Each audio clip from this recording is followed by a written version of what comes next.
Kecerdasan buatan atau AI sekarang kayaknya ada di mana-mana ya. Tapi pernah kepikiran nggak sih gimana ceritanya kita bisa sampai di titik ini?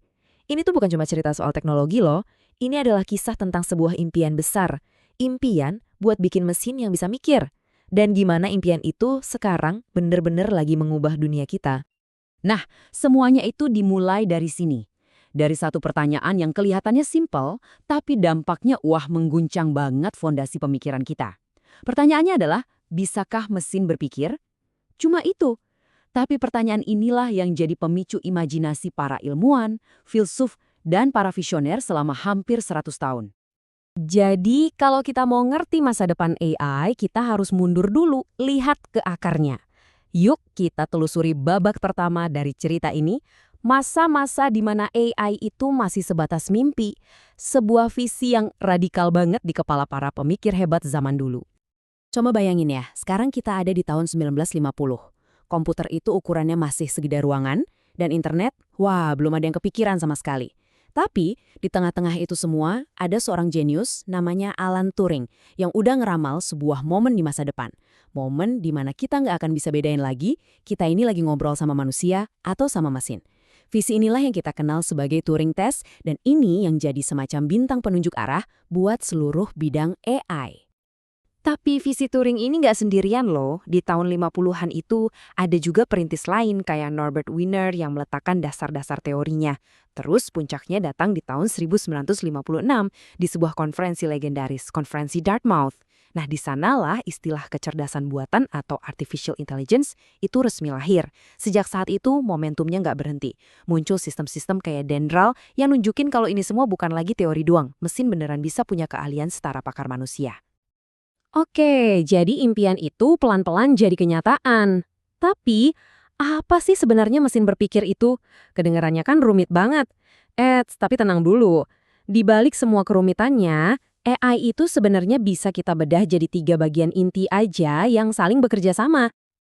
Ada sebuah perumpamaan kuno yang menurut saya pas banget buat ngejelasin AI. Cerita tentang beberapa orang buta dan seekor gajah. Mungkin buat kamu, AI itu ya ChatGPT. Buat temenmu, mungkin AI itu asisten suara di HP. Kita masing-masing ini seolah-olah cuma megang satu bagian kecil aja. Padahal AI itu adalah gajah utuhnya, sebuah bidang yang super luas dan semuanya saling nyambung. Tapi tenang aja, kita nggak perlu kok langsung paham seluruh gajah itu sekaligus. Biar gampang, kita bisa lihat gambaran besarnya dengan cara menyederhanakannya jadi sebuah kerangka kerja, yang isinya cuma 3 komponen inti. Gini cara kerjanya. Pertama ada kita, pengguna. Kita yang punya pertanyaan atau tugas yang mau diselesaikan. Kedua, ada mesin atau algoritmanya.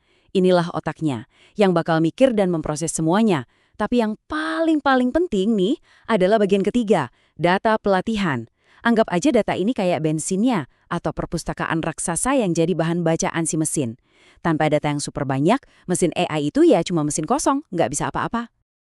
Nah, kuncinya di sini adalah ketiga bagian ini tuh saling butuh dalam sebuah siklus yang gak ada putusnya.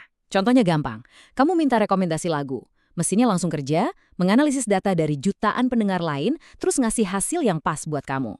Nah, setiap kali kamu berinteraksi, itu bikin mesinnya makin pinter. Siklus ini muter terus, makin lama makin cerdas. Oke, sekarang kita lompat ke masa kini. Fast forward.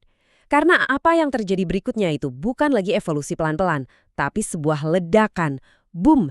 Kemampuan AI itu lompat jauh. Dari yang tadinya cuma bisa menganalisis dunia, sekarang jadi bisa menciptakan dunia baru. Di sinilah bedanya. Puluhan tahun, AI tradisional itu jago banget buat menganalisis data yang udah ada. Tapi AI generatif, ini beda level.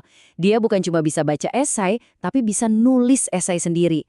Dia bukan cuma bisa ngenalin lukisan, tapi bisa bikin lukisan sendiri. Ini lompatan dari analisis ke kreasi. Beda banget kan? Dan hasilnya, udah bukan lagi cerita fiksi ilmiah. Ini adalah alat-alat yang kita pakai sehari-hari. Nama-nama kayak ChatGPT, DALL-E, atau Copilot, ini semua udah ngubah cara kita nulis, cara kita desain, bahkan cara kita bikin kode. Mereka ini bukti nyata seberapa cepat ledakan AI ini mengubah hidup kita. Puncaknya di mana? Di tahun 2024, dunia sains akhirnya memberikan pengakuan tertingginya. Para pionir AI seperti Geoffrey Hinton dapat hadiah Nobel. Ini pesannya jelas banget. AI itu bukan lagi cuma sekedar alat teknologi, ini adalah sebuah revolusi ilmiah yang fundamental, yang setara dengan penemuan-penemuan terbesar dalam sejarah. Tapi ya tentu saja, revolusi sebesar ini pasti ada tantangannya. Nggak mungkin mulus-mulus aja. Semakin AI ini kuat dan nyatu sama hidup kita jadi dipaksa buat menghadapi pertanyaan-pertanyaan yang susah soal etika dan tanggung jawab. Salah satu dampak yang paling kerasa itu di dunia kerja. Coba lihat data dari World Economic Forum ini. Gambarnya jelas banget, di hampir semua industri besar, permintaan buat orang yang ngerti AI itu meroket gila-gilaan. Ini bukan lagi sekedar tren sesaat loh, ini pergeseran besar yang maksa kita semua buat adaptasi, atau ya siap-siap ketinggalan. Dan risikonya itu lebih dari sekedar urusan kerjaan. Mulai dari bias yang nggak kelihatan, yang bisa bikin keputusan jadi nggak adil, sampai ke celah keamanan siber. Tapi salah satu yang paling bikin khawatir itu masalah kotak hitam atau black box. Maksudnya gini, AI bikin keputusan penting, tapi kita, manusia, nggak bisa sepenuhnya ngejelasin kenapa dia milih keputusan itu. Nah, ini tantangan gede banget buat urusan akuntabilitas. Nah, karena ada resiko-resiko ini, regulator di seluruh dunia mulai gerak. Uni Eropa misalnya, mereka nggak melarang semua AI tapi bikin sistem berdasarkan level resiko. Jadi AI yang bahaya banget itu dilarang, yang risikonya tinggi diawasi super ketat. Sementara yang risikonya rendah, inovasinya tetap didorong. Ini cara cerdas sih buat ngambil manfaatnya AI tanpa ngorbanin keselamatan kita. Ujung-ujungnya tujuannya cuma satu, membangun AI yang bisa kita percaya. Dan inilah resepnya.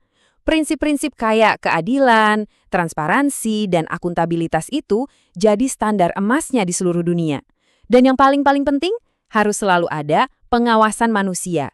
Teknologi itu harus tetap jadi alat yang bantu manusia, bukan malah sebaliknya. Jadi, kita balik lagi ke pertanyaan di awal tadi, tapi dengan cara pandang yang baru.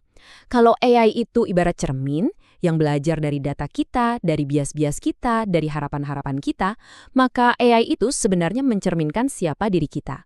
Jadi pertanyaannya sekarang bukan lagi apakah mesin bisa berpikir, tapi masa depan seperti apa yang sedang kita ajarkan pada cermin ini. Dan jawaban dari pertanyaan itu ada di tangan kita semua.